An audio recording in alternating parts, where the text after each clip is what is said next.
Well, first, let me introduce myself. My name is Anthony Suarez, and I am currently the president of the Puerto Rican Bar Association of Florida, and I'm also an adjunct professor of law at Barry University School of Law, where I teach legislative process and the election law.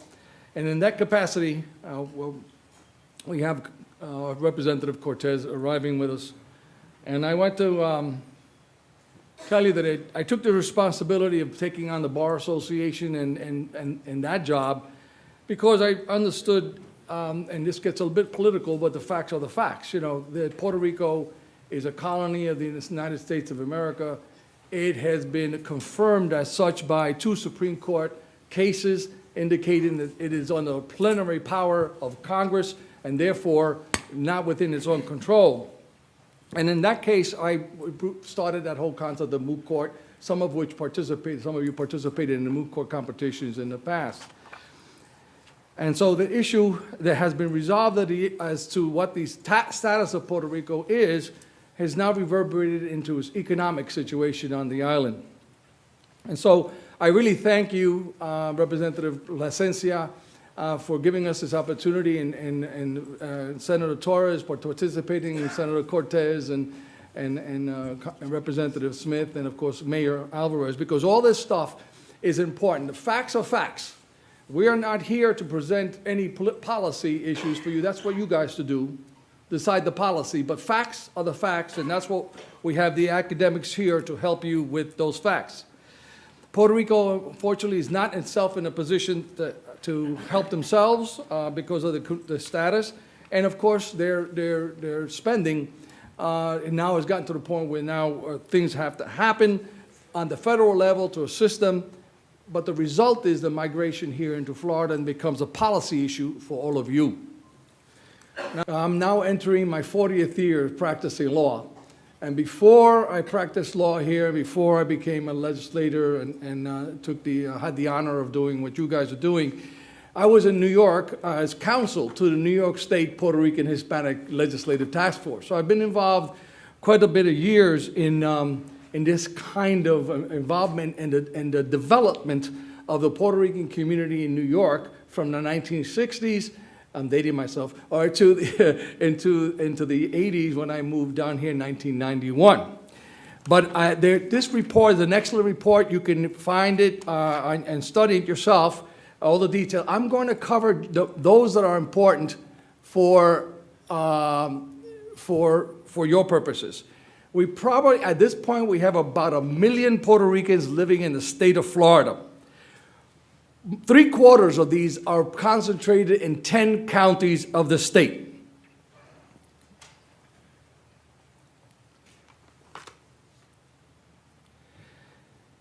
Latinas make up 60% of the population. Interestingly enough, but more women than they are men.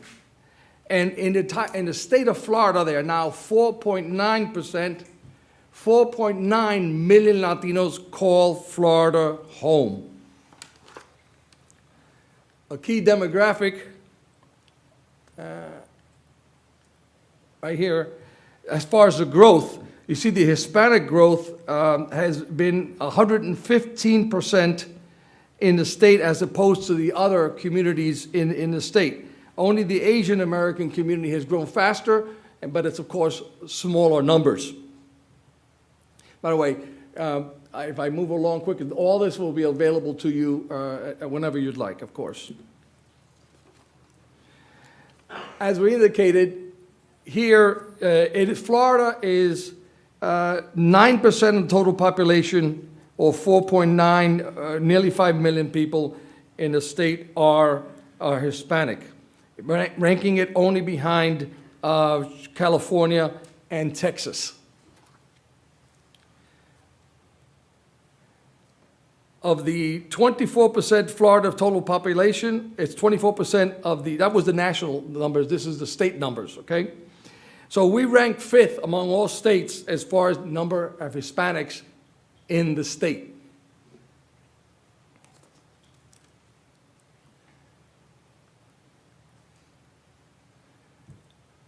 The percentage of growth, this chart shows you the percentage of growth from 2000 to 2014, of course, doesn't take into account the last almost 3 years now, where the migration has surely increased as a result of the economic status of Puerto Rico. But you've had a 94% increase rate with an estimate in 2014 of 900,000. We are over 1 million now. So you see that the number is changing, and it's telling you it's going to continue to change. So you're going to have constant change in the next couple of years as you decide policy throughout the state.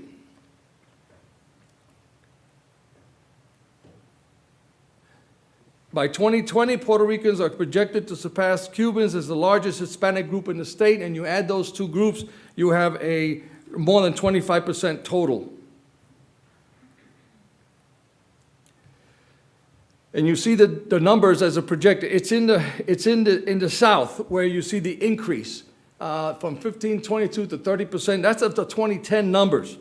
So we expect that in the total in the nation, Hispanics are growing fastest in the South. And there are many pull factors, as they indicated before in testimony. Part of the pull factors is, of course, the economic situation in Puerto Rico and the good economic situation here in Florida. What we've been fortunate up to this point is the state of Florida has managed its finances well enough to have jobs, and people are coming here and they have placement in jobs. So that's been a pull factor, and of course the weather. And the more Puerto Ricans there are here, the more likely you're going to get familiar or cluster invitations, as we've indicated. So that is a trend that is not likely to diminish. It is a trend that is going to continue. All the statistics and numbers show us that. These are the top 10 counties in the state of Florida where the Hispanic or Puerto Rican population in particular is now located. Orange being in the top, followed by the counties as you proceed in there.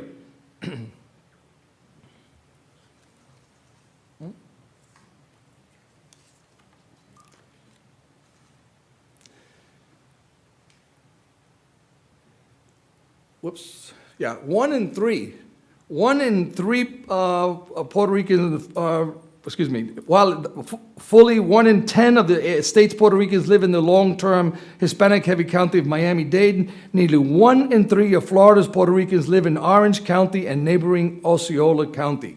So it's a different migration than the Cuban population.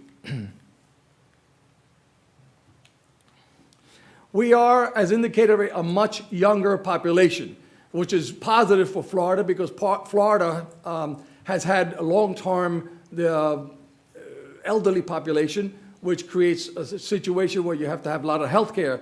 The migration of Puerto Ricans here, as you can see from the numbers, the entire state is 26% under between the ages of 18 and 34. Orlando is 47% of the population between that age group. So that's a very positive sign for the development and demographics of Central Florida. This information, of course, I indicated to you, is all available to you. I'll get all that to you so you can have it.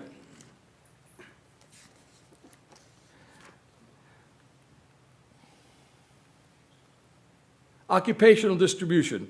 Interesting, some of this indicates that while there is a lot of anecdotal information that Puerto Ricans come to the island and start up businesses. You certainly have seen that, and I, as my lawyer, as a private practice, I've seen that. But it seems to me that the population mostly is blue collar. Looking at the statistics here in this chart, the overall state of blue collar workers is 19%, and among the Puerto Rican community is 37%.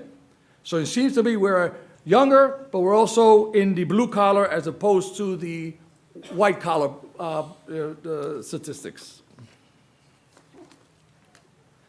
An interesting dilemma or situation, language preferences. This chart reflects the preference of language within the Hispanic community in Florida.